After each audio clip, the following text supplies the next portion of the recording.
Hi, I'm Francis Shen with the Dana Foundation Career Network on Neuroscience and Society, and we're really excited today to be joined by Dr. Chelsey Carter. Dr. Carter is an assistant professor of public health in the Department of Social and Behavioral Sciences at Yale School of Public Health, with a secondary appointment in the Department of Anthropology.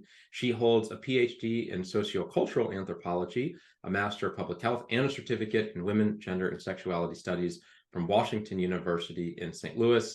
She is a Black feminist anthropologist of medicine, public health, and race from St. Louis, Missouri, and her scholarship examines the relationships between social determinants of health and neurodegenerative diseases.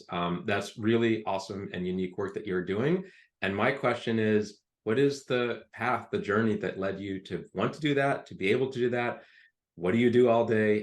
Tell us all about your work and your career story. And thanks for being with us. Absolutely. I'm happy to be here with a fellow St. Louisan and just to swap stories about kind of my own career journey and personal journey. I really started a lot of this work with kind of like a childhood passion of, finding out about ALS while I was in high school in St. Louis and wanting to do something about it. And at the time when I was younger, I definitely kind of saw that as I'm going to be a neurologist and I'm going to cure ALS and study neuroscience in undergrad. And I definitely was one of those students who memorizing things did not come easily. So therefore a career in more of the hard sciences, as they argue, wasn't for me. I got to Orgo, and as I always joke, Orgo was hard and it wasn't something that kind of came intuitively to me. And so a lot of my classes in undergrad, particularly around anthropology,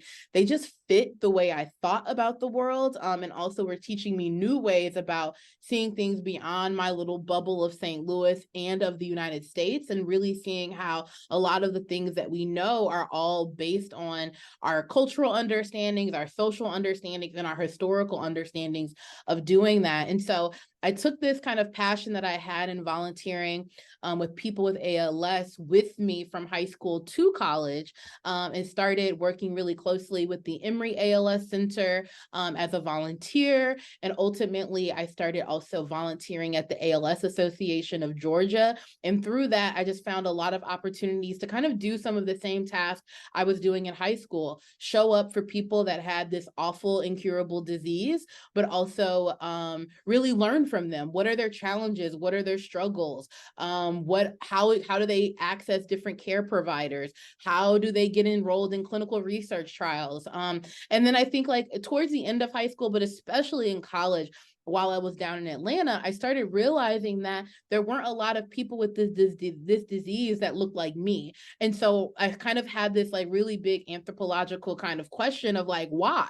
Why aren't there people that look like me showing up with this disease, especially understanding that biology and race are not connected. Race is a social construction. And so our understandings of how race shapes society can't really fully explain why people aren't showing up with this disease. And so it really kind of had me from an undergraduate level ask some of those hard questions. I started first with like gender. Why is it that more people with ALS are men? And so I did this kind of illness narrative project, really examining the ways that gender shows up in the clinical settings and how people reach out to institutions in clinical spaces for care, how they make decision makings based on care because of either job, vocation, or household responsibilities. And so that really unearthed the fact that, social factors are really showing up in this ALS space.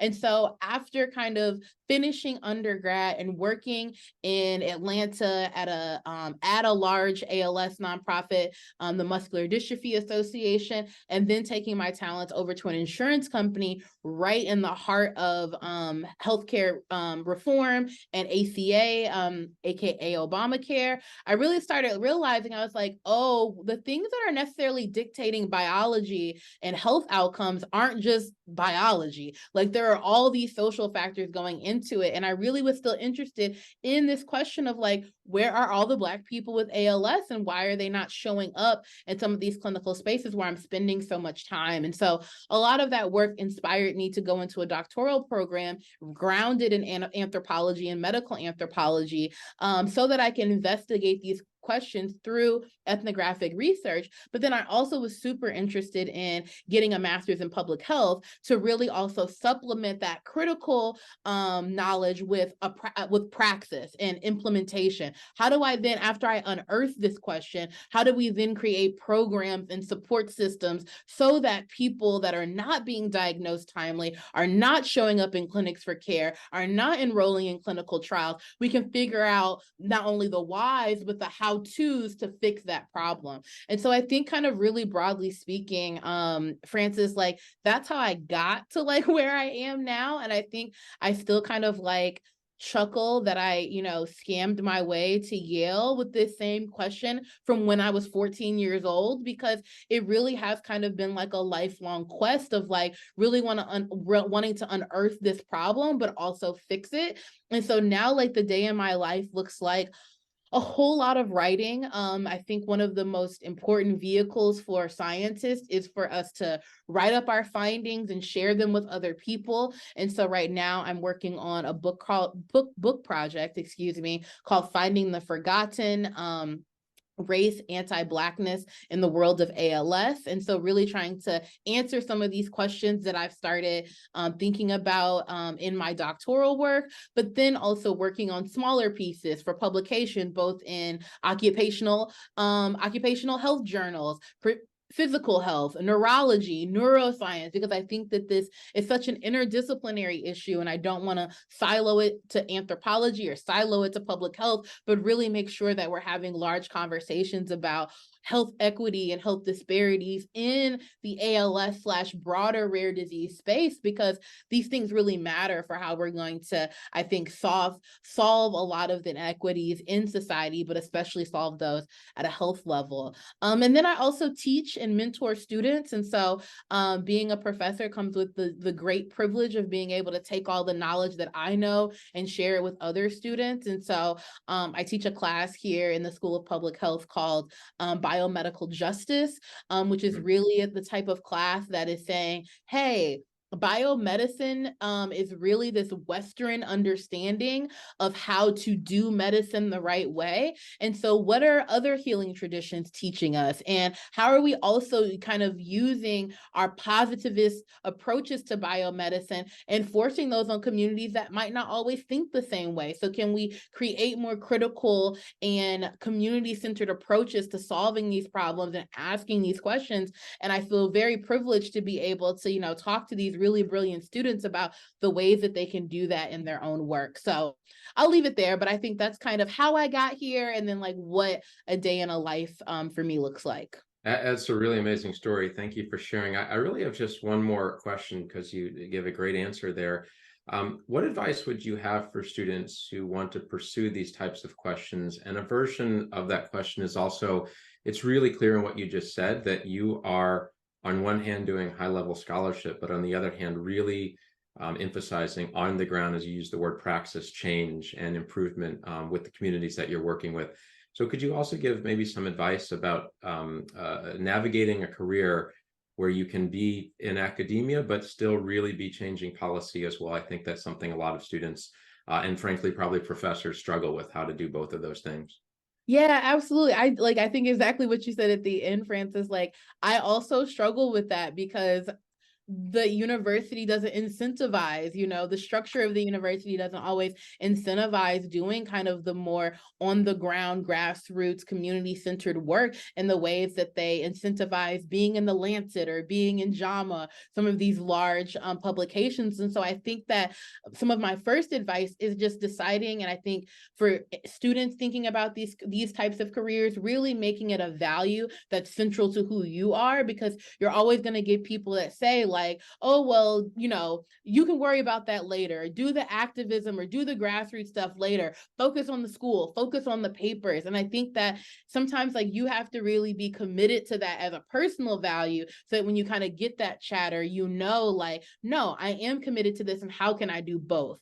And I think that doing both sometimes requires that like you understand that also the communities that we live in and that we work in are the same communities that we're studying. And so I think one of the things that I always encourage students is not to see themselves divorced from the communities where we live and work, and actually see ourselves as embedded. And so a lot of this work can't move forward. You can't get into these top important journals. You can't get to really great jobs if you're not also acknowledging the ways in which we're all connected. And that, you know, what happens to the people that are part of my research study also happens to me. And I think understanding that both and is really important, I think, in navigating.